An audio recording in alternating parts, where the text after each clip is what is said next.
In today's online session, we will discuss remedies for breach of contract.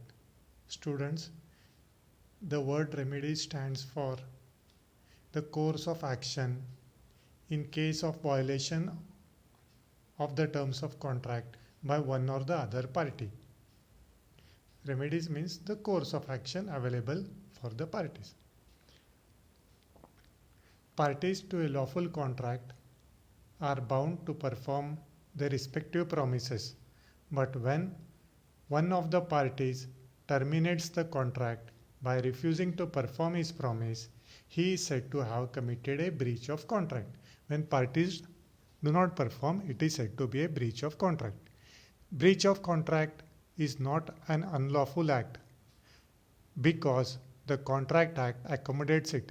It is quite likely that a person may not keep his promise, but the Act has made provisions for remedies for the injured party. Simple to understand, it is just like breaking a promise which was given. Now, what are the course of action for the injured party or the party who has suffered the loss? In case of breach of contract, the following remedies are available to the aggrieved party. First remedy is rescission of the contract. Second, damages. Third, quantum merit. Fourth, specific performance of the contract. And fifth, injunction. Now we will see one by one what are the remedies available to the injured party or aggrieved party. Rescission of the contract means cancellation of the contract. When there is a breach of the contract by one party, the aggrieved party may rescind, that is, cancel the contract and need not perform his part of the contract.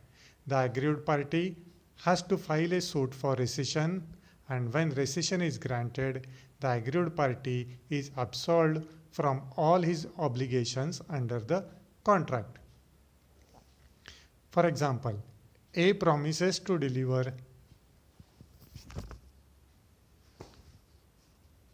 a table to B on 5th Feb and B promises to make the payment.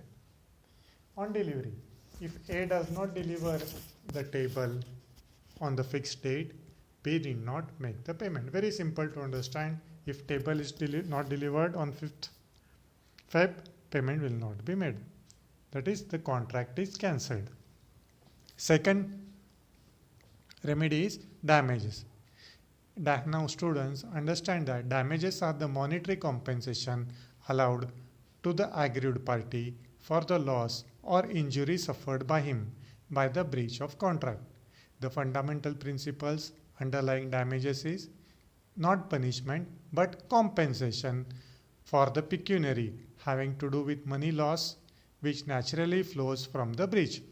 So damages are given for the loss which the party has made. The primary purpose of awarding damages is to put the aggrieved party in the same position in which he would have been when the contract has been performed. Now students, one thing we have to remember over here is that if actual loss is not proved, no damages will be allowed. Very simple to understand, damages for loss. Now there are two types of damages, ordinary or general damages and special damages. Ordinary damages are generally the difference between the contract price and the market price. In case of such damages which arises naturally in usual course of things from the breach of contract, or general damages, very simple to understand, price is paid for the party who suffers the loss. Special damages, these are the damages where the aggrieved party may claim beside general damages for any loss he has suffered owing to special circumstances known to both the parties at the time of contracting. Third type of damage the aggrieved party may get is vindictive or exemplary damages. They are quite heavy in amount and are awarded by way of punishment. Very simple, vindictive damages means punishment. Only in the following two cases mostly vindictive damages are given. For example, breach of contract to marry, dishonor of a customer's check by the bank without any proper reason. These are the circumstances when vindictive damages are granted. Next type of damages are nominal damages. They are awarded in case where there is a technical breach but the injured party has not suffered any loss. In order to establish the rights of the injured party, such damages are awarded. Normally, these damages can be as low as even a rupee. So, damages can be ordinary or general damages, vindictive damages, specific damages, nominal damages. Next, damages for inconvenience and discomfort. Damages can be recovered for physical inconvenience and discomfort.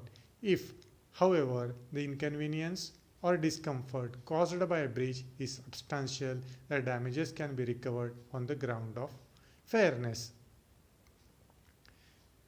Next point here, students, we have to remember is mitigation of damages.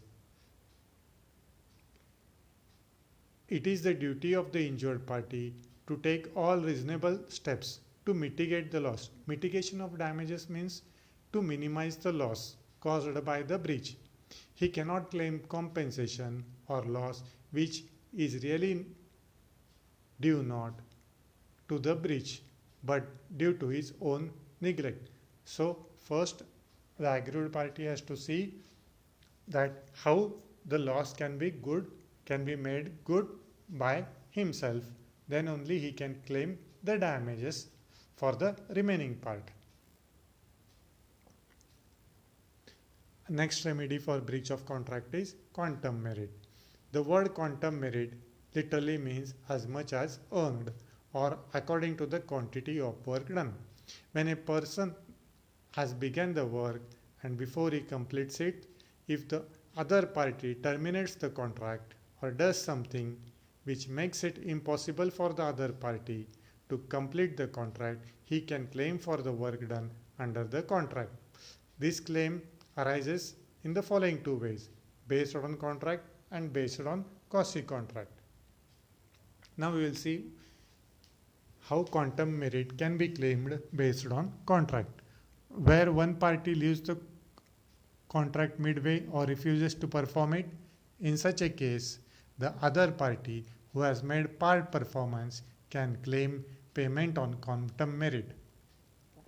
Where a contract is not divisible and there is part performance. Students, remember over here that the contract is not divisible. In such a case, the party who has done part performance cannot get payment from the party who has enjoyed the benefit, as the work is not divisible. When an indivisible contract is completed but badly, in such a case, the person who has completed the work can claim payment, but the other party can make a deduction as he is not fully satisfied. So based on contract, when a party leaves the contract in between, the other party can claim for the damages up to the work or the action he has performed on the contract, that is quantum merit. When the work is not divisible, then the aggrieved party can get the payment from the other party, or he can stop the payment to the other party. When an indivisible contract is completed but not of good quality, in such a case, the aggrieved party can deduct the payment of the other party. Now, in case of express or implied contract without mentioning remuneration, where there is an express or implied contract to render some service but no remuneration is fixed, then some reasonable amount is payable. What is the reasonable shall be determined by the principle of quantum merit. So where there is nothing mentioned about the payment of terms, then a reasonable amount has to be paid. Now, next condition, when a contract becomes void. A contract may become void midway with part performance by some party. He is entitled to receive payment for his part performance. Very simple to understand. Now, based on contract, where a person receives something from another not gratuitously, then the person receiving such benefit must pay the party from whom he has received it. Very simple to understand. Where there is a breach of contract, where one party breaks the contract, the injured party may claim payment for his past performance.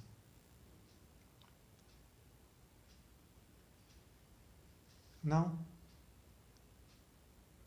next remedy for breach of contract is specific performance of the contract. In some cases where the damages are not an adequate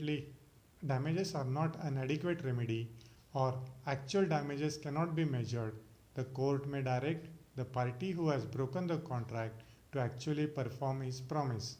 Specific performance of the contract may be directed by the court in the following circumstances. Where damages are not an adequate relief, this happens in cases where the subject matter of the contract is unique or rare and no substitute is available in the market.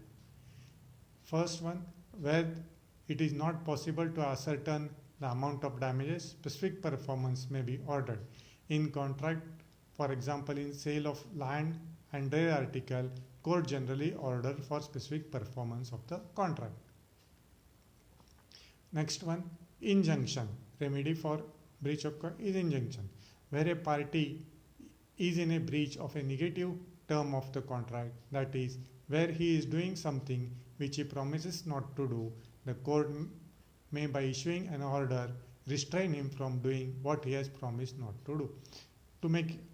To say it in simple words, the court may stop the party from doing something. That is nothing but called as injunction. Court stops a person or the party from doing something is called injunction. For example, a film actor agreed to act exclusively for W, the director, for a year and for no one else. During the year, he contracted to act with Z. It was held that he could be restrained by injunction from doing so. So, court prohibited N for working with Z. That is negative injunction.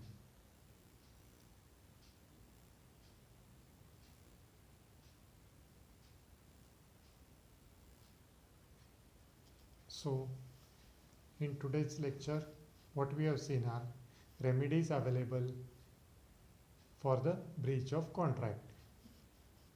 Mostly 5 types of remedies are there. Rescission of contract, that is cancellation of the contract, damages, ordinary damages, special damages. Next, he can ask for quantum merit. Quantum merit means as much as earned, that is nothing but called as quantum merit. Next remedy is specific performance of the contract, where in a contract the performance is unique or specific.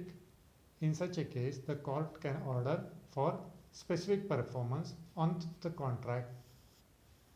Last remedy for breach of contract is by way of injunction, that is, the court can prohibit a person from doing something negative to the contract. It is called as injunction.